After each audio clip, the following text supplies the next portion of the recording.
আসসালামু আলাইকুম। প্রিয় দর্শক, অন্য মঞ্চের আলাপচারিতায় আপনাদের সকলকে আমন্ত্রণ জানাচ্ছি। 1 বছর তো কাটলো, 1 বছর 1 দিন। তা লাল স্বাধীনতার পক্ষে যারা ফেসবুক লাল করে ফেলেছিলেন, মাথায় লাল ফেট্টি লাগিয়ে, সূর্যের রং লাগানো লাল ফেট্টি লাগিয়ে যারা রাস্তায় নেমে কোটা না মেধা, কোটা না মেধা বলে চিৎকার চেঁচামেচি করে মিছিল করেছিলেন, আজ 1 বছর বাদ 2 বছর বাদে তারা কেমন আছেন আমি সেটাই জানতে চাই। এখন দেশের অবস্থা তো খুব খারাপ।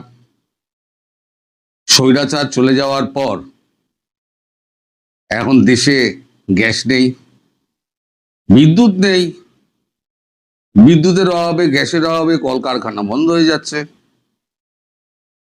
কয়েক লাখ শ্রমিক বেকার হয়ে গেছে। 1 লাখ শ্রমিক তো এই কয়েকদিনের মধ্যে সমস্ত লে অফ হয়ে গেছে। শুনছি নাকি হাঁড়ি চড়ছে না, 1 ফোঁটা গ্যাস পাওয়া যাচ্ছে না। গ্রামের কথা ছেড়ে দিন, খোদ ঢাকা শহরে একটা সিএনজির দেখা মিলছে না। তাহলে স্বৈরাচার কি করেছিল? স্বৈরাচার কি আপনাদের দেশে এই অহাল করেছিলেন? যিনি স্বৈরাচার ছিলেন তিনি থাকাকালীন কিন্তু আপনাদের গায়ে কিন্তু হাওয়া বাতাস লাগেনি, উল্টোটা বললাম, হাওয়া বাতাস লাগিয়ে ঘুরে বেরিয়েছেন, আর আপনারা ভেতরে ভেতরে ষড়যন্ত্রের শরিক হয়েছেন। ষড়যন্ত্রের যিনি কারিগর মোহাম্মদ ইউনূস এবং তার পারিষদবর্গ, তারা তো দেদার ঝেড়েছে, দেশকে রসাতলে পাঠিয়েছেন। স্বয়ং মোহাম্মদ ইউনূস যদি প্রধান উপদেষ্টা, তিনি যদি নিজের আখের গোছাতে ব্যস্ত থাকেন, তাহলে তার পারিষদবর্গ কি করবে? পারিষদবর্গ যে যার আখের গুছিয়েছেন। এখন আখের গোছাতে গোছাতে এমন অবস্থা যে আপনাদের স্ক্রু টাইট হয়ে গেছে। তাই বলছি, 2 বছর বাদে আপনারা কেমন আছেন? আগে যখন আমি 5ই আগস্ট 2024-এর পর যখন ভিডিওগুলো করতাম এই ইউনূসকে গালাগালি করে, তখন আমাকে চূড়ান্ত গালাগালি করা হতো এবং লেখা হতো 1000 বছর হায়াত পাক। এখন হায়াতের দল কিন্তু সব চলে গেছে, হায় হায় করতে করতে চলে গেছে। যারা কোটা না মেধা, কোটা না মেধা বলে যারা মিছিল করেছিল, মেধা সব চলে গেছে জেলে, আর কোটারা সব চাকরি পেয়ে ঢুকে গেছে যে যার সস্থানে। এই তো হাল হকিকত। আমি শুধু মনে করে দিচ্ছি, আপনারা তো ভুলে যান এই 5 থেকে 10 অব্দি যত কারখানা ভেঙেছেন, আপনারা আগুন লাগিয়েছেন। আমি কিন্তু তখনই ভিডিওতে বলেছিলাম যে যে কাজটা আপনারা করছেন তাতে আপনাদের ঘরে আগুন জ্বলবে না, আপনাদের দেশে বেকার বাড়বে, কর্মসংস্থান থাকবে না, বেকারে দেশ ভরে যাবে, মূল্যবৃদ্ধি ঠেকানো যাবে না। আজকে শুনলাম কাঁচা লঙ্কার দাম নাকি 400 টাকা হয়ে গেছে, আরো বাড়বে। এখন আবার নাকি ভারতের কথা মনে পড়েছে, ভারত থেকে কাঁচা লঙ্কা আমদানি হবে। কালকে আমি দিল্লি ছিলাম, একজনের সঙ্গে দেখা করতে গেছিলাম। কালকে সকালের ফ্লাইটে গেছি, রাতের ফ্লাইটে চলে এসেছি। আমি এভাবে বলিয়ে দিয়েছিলাম যে আমার ভিডিও টাইম লাইনে থাকবে, ঠিকঠাক সময় বেরিয়ে যাবে। দেখলাম ঠিকঠাক সময় বেরিয়েছে। তো তাকে আমি বলে এসেছি, তিনি সরকারেরই একজন উচ্চ পদস্থ আমলা, তাকে বলে এসেছি এবার যেন নুন পর্যন্ত না যায়। আমি জানি না আমার বলাতে যে কোনো কাজ হবে এ কথা তো আমি দাবি করতে পারি না, কিন্তু আমি আমার পরামর্শটুকু শুধু তাদেরকে দিয়ে এসেছি। তেল, ডিজেল, কাঁচা লঙ্কা, এই যে গতবারে যে ডিজেল দিল, আমি তখন তীব্র প্রতিবাদ করেছিলাম। আর এবারে গিয়ে দেখা করে বলে এসছি, দপ্তরে দপ্তরে দেখা করে বলে এসছি, যাতে একটা জিনিসও না যায়। আমরা তো টাকা দিয়ে কিনি, টাকা দিয়ে কেন। গতকালের ভিডিওটা আপনারা মর্মার্থটা বুঝতে পারলেন না, যে এফএটিএফ এ পড়ার অর্থটা কি। আপনারা কেউ দেখলেন না ভিডিওটা। এফএটিএফ এ পড়ার অর্থ হচ্ছে যে আপনার ডলারটা কাগজে পরিণত হবে, আর ওই যে বিদেশ থেকে যে রেমিটেন্স আসে না, ওই রেমিটেন্স গুলো সযত্নে ব্যাংকেই রাখা থাকবে, ওটা ভাঙিয়ে কিছু হবে না, ভাঙাতে পারবে না, ব্যাংক আপনাদের টাকা দিতে পারবে না যদি এফএটিএফ যদি ফেলে দেয়। এবং যেরকম সংকেত পাচ্ছি এফএটিএফ এ ফেলবেই, ট্রাম্প এফএটিএফ এ ফেলবেই। আর এফএটিএফ এ ফেললে পরে এই সরকার তো 4 পায়ে দাঁড়িয়ে আছে, 4টে খুঁটার ওপরে দাঁড়িয়ে আছে। তারপর গতকালকে যখন আমি দিল্লিতে, সেই সময় দেখলাম যে মানে শুনছি আমি লাইভ মোবাইলে শেখ হাসিনার বক্তব্য, অডিও বক্তব্য প্রচারিত হচ্ছে।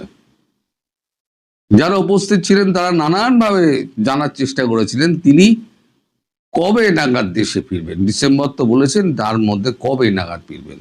উনি খুব সুচতুরভাবে জিনিসটাকে এড়িয়ে গিয়েছেন। উনি বলেছেন যথা সময়ে আমি জানিয়ে দেব, দেশের মানুষ আমার জন্য অপেক্ষা করছে, এত অরাজকতা আমার ওপরে যাই নেমে আসুন না কেন, আমি দেশে ফিরবো এবং সবাইকে আমি সময় মতো জানিয়ে দেবো। অর্থাৎ আমি যা বলেছিলাম যে যাওয়ার আগে তিনি 7 দিন বা 10 দিন আগে তিনি জানিয়ে দেবেন। আর ভারতে যাতে এটা না করতে পারে তার জন্য বিএনপি সরকারের কি ছুটোছুটি, ও মানে হাতে পায়ে ধরার মতো অবস্থা।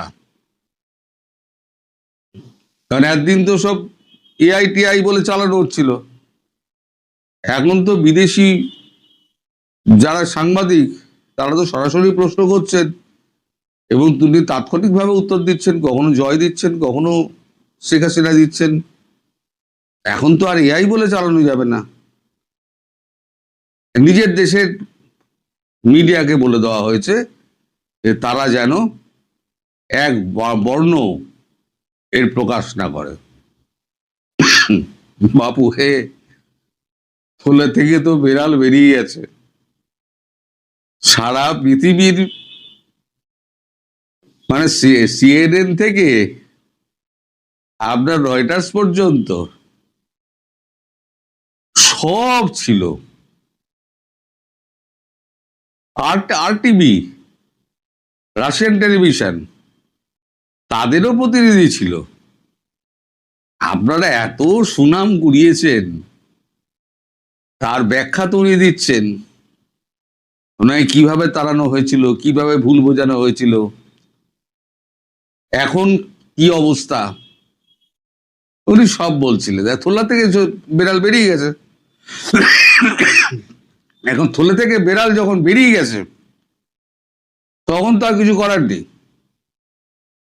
আমি আরো একটা কথা বলেছিলাম, মনে করে দেখুন, এই যারা আজকে এই উপদেষ্টা, তারপরে এই যে কচি সাংসদ যারা রয়েছে, তারা রাস্তায় মার খাবে এবং একে অপরের জামা কাপড় টেনে ছিঁড়বে। মনে করে দেখুন, আজকে দেখুন সেই অবস্থায় পৌঁছেছে। সংগতি ভঙ্গতি সব মায়ের ভোগে হয়ে গেছে। যত সংগতি ছিল না, বিএনপি, জামাত, এনসিপি, যত সংগতি ছিল, তারপর জামাতের যে এটা রয়েছে, ছাত্র শিবির রয়েছে, এখন বিএনপি পেঁচাচ্ছে এনসিপি কে হবিগঞ্জে, আর এদিকে ছাত্র শিবিরের সঙ্গে ছাত্র দলের পেঁদাপেঁদি হচ্ছে গ্রাম থেকে একেবারে ঢাকা শহর পর্যন্ত। তারও দেখতে হবে আপনাদের। তাই বলছি, লাল স্বাধীনতা কেমন উপভোগ করছেন? স্বাধীনতা এখনো উপভোগ হয়নি। আমি বলেছিলাম না, দুর্ভিক্ষের পদধ্বনি শোনা যাচ্ছে, 1 মাস আগে বলেছিলাম। কারণ ভারত আর কিছু দেবে না। মোটামুটি আমি যেটুকু শুনেছি, ভারত আর কাঁচা লঙ্কার ডাঁটা পর্যন্ত দেবে না। তেল টেল তো দূরের কথা, ধীরে ধীরে পরিবহন ব্যবস্থা ভেঙে পড়বে, লোকে অফিস যেতে পারবে না, রান্নায় চুলো জ্বলবে না, মানে গ্যাস থাকবে না, চূড়ান্ত বিদ্যুৎ সংকট। তার মধ্যে রাশিয়া হুঙ্কার দিয়েছে, আমি রূপপুর পরমাণু কেন্দ্র বন্ধ করে দেবো। সব মিলিয়ে যা কীর্তি হবে বাংলাদেশটা, তারপরে যদি এফএটিএফ এর ঘাড়ে পড়ে, তাহলে আপনার 16 গলা পূর্ণ হবে। এর মধ্যে আজকে আবার একটা খবর পেলাম, দুর্দান্ত খবর। মানে বাংলাদেশে যে এত চোর ছিল আমি জানতাম না। এই যে আপনাদের তথ্য উপদেষ্টা ছিল ওই আপনাদের ফারুকির, সেটা কি 300টা ফলস কবর করেছিল। প্রতি কবরে নাকি সে 7.5 লক্ষ টাকা করে বিল করেছিল। এই করে নাকি সে 21 কোটি টাকা কামিয়েছে। তাহলে একটা কবরের পেছনে যদি 7.5 লক্ষ টাকা খরচ হয়, তাহলে আমি ভাবছি যে তাজমহলে আমাদের নিচে যে কবরটা রয়েছে মমতাজের, সেখানেও রত্ন লাগানো ফাগানো বোধহয় এর থেকে কম দামে হয়েছিল। রত্নখচিত কবর। তা আমাদের ফারুকি যেটা করেছে সেটা হচ্ছে রত্নখচিত কবর করে দেখিয়ে 21 কোটি টাকা পকেটে ভরে, তারপরে তো আরো আরো আছে, এটা তো একটা ধরা পড়েছে, এটা বুড়ি বুড়ি বেরোবে। শুধু সরকারটা উল্টাতে দিন। ভারতবর্ষ আরো কিছু পাঠাবে না এই কারণে, কারণ আরো অস্থির হোক। আমি বলেছি যে আরো অস্থির করার জন্য মালপত্র যে টাকা দিলেও যাতে না পায়, অন্যত্র থেকে কিনে আলু, দেখি কত ধানে কত চাল হয়। এই যে আপনারা মাঝে মাঝে বলে ফেলেন না যে ভারতে লোক যাচ্ছে না, ঘটনা শুনবেন। 2653 জনের পাসপোর্টে স্ট্যাম্প পড়ে গেছে, entry not granted in India, stamp পড়ে গেছে। কারণ আমি বলেছিলাম না, এই সব মুড়োগুলো তুলে রাখা আছে, এই মুড়োগুলো যখনই যাচ্ছে ইমিগ্রেশন তখনই দেখছে, চেক করছে, চেক করে ওই ছাপটি মেরে দিচ্ছে। এখন ভয়ে আর কেউ মানে ইমিগ্রেশনের দিকে আসছে না। যারা বয়স্ক মানুষ টানুষ আছে তারা কিন্তু পেরিয়ে যাচ্ছেন, যারা ওই দলের মধ্যে নেই। বিশেষ করে ছাত্র, যুব এবং মধ্যবয়স্ক বিমনতি ধরা পুরুষ যেগুলো নেমেছিল, সেগুলো কিন্তু ভারতবর্ষে ঢোকা বন্ধ। মাফ করবেন, ঠান্ডা লেগে গেছে। তো এখন তো তারা সদুত্তর দিতে হবে। কলকাতার ব্যবসায়ীরা নাকি হাহাকার করছে, গত 2 বছর তো ডাকেই ছিল কলকাতার ব্যবসায়ীরা, আপনারা আসেননি ধনরত্ন নিয়ে। তা আমাদের আমাদের তো সংসার চলছিল না, এখনো আবার নাকি এই সমস্ত গল্প টল্প ছাড়া হচ্ছে। এই যে হাস্যকর মিডিয়া, এই মিডিয়াকে কে বিশ্বাস করবে? আমি বলি না, 2 পয়সার দাম দেয় না কেউ বাংলাদেশের মিডিয়ার। তার উপর আবার ব্যান করেছেন, শেখ হাসিনার খবর ছাপানো যাবে না। তা শেখ হাসিনা কি কখনো বলেছিলেন যে অমুক টিভিকে, অমুক কাগজকে, যে না তারেকের খবর ছাপা যাবে না? তারেক তো কত অনলাইনে ইন্টারভিউ দিয়েছে, শেখ হাসিনা তো বারণ করেননি। তাহলে আপনাদের শেখ হাসিনাকে ভয় কেন এত? ভয় তো আপনাদের সব উপরে উঠে গেছে। যারা বোঝার তারা বুঝে নিন, সব উপরে উঠে গেছে। এখন একটা টোকা মারা, 4টে পায়া যে আছে সেখানে একটা পায়ে টোকা মারো, হুড়মুড় করে তাসের ঘর ভেঙে পড়বে। তাসের ঘরের ওপরে প্রাসাদ হয় না। প্রতারণার মাধ্যমে পাওয়া ক্ষমতা দীর্ঘদিন ধরে রাখা যায় না। এবার আর একটা খবর বলি, 22টা দেশ না 24টা দেশ প্রধানমন্ত্রী তারেক রহমানকে চিঠি পাঠাচ্ছে। 2-4 দিন বাদেই আমি খবরটা দেব। চিঠি পাঠাচ্ছে, সেই যে আপনাদের আন্তর্জাতিক অপরাধ ট্রাইব্যুনাল হয়েছে না, ওইটা বাতিল করতে হবে, নালে কূটনৈতিক সমস্ত সম্পর্ক তারা ছেদ করবে বাংলাদেশের সঙ্গে। বাংলাদেশ কাকে নিয়ে থাকবে? একে অপরকে নিয়ে থাকবে, তাই তো?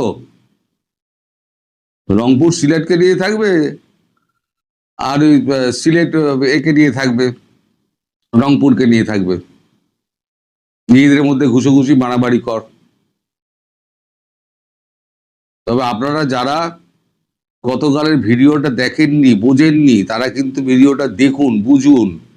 আপনাদের বিদেশ থেকে যে ছেলেরা মেয়েরা যারা চাকরি করছে বা পুরুষ মানুষ যারা গেছেন, তারা যে টাকাটা পাঠাবেন আপনাদের সংসার চালানোর জন্য, সেই টাকাটা কিন্তু কনভার্ট করে আপনাদের ব্যাংক আপনাদের দিতে পারবে না যদি এফএটিএফ এ ফেলে দেয়। এবং সেটা কিন্তু ফেলার সম্ভাবনা খুব শিগগিরই আছে, আমি আপনাদের আগাম বলে দিলাম। সুতরাং যার যা আছে এই বেলা তুলে দিন, যদি বা কিছুদিন আপনারা এই সরকার পড়ে যাওয়ার পর নতুন কিছু হওয়ার আগে অবধি চালিয়ে নিতে পারেন। আমার এই সদুপদেশটা মানুন, যার যা টাকা আছে ব্যাংক থেকে তুলতে শুরু করুন, তুলে ঘরে মজুত করুন। এরপরে একটা পয়সাও ব্যাংক থেকে পাবেন না। সবাই ভালো থাকবেন, সুস্থ থাকবেন, সাবধানে থাকবেন।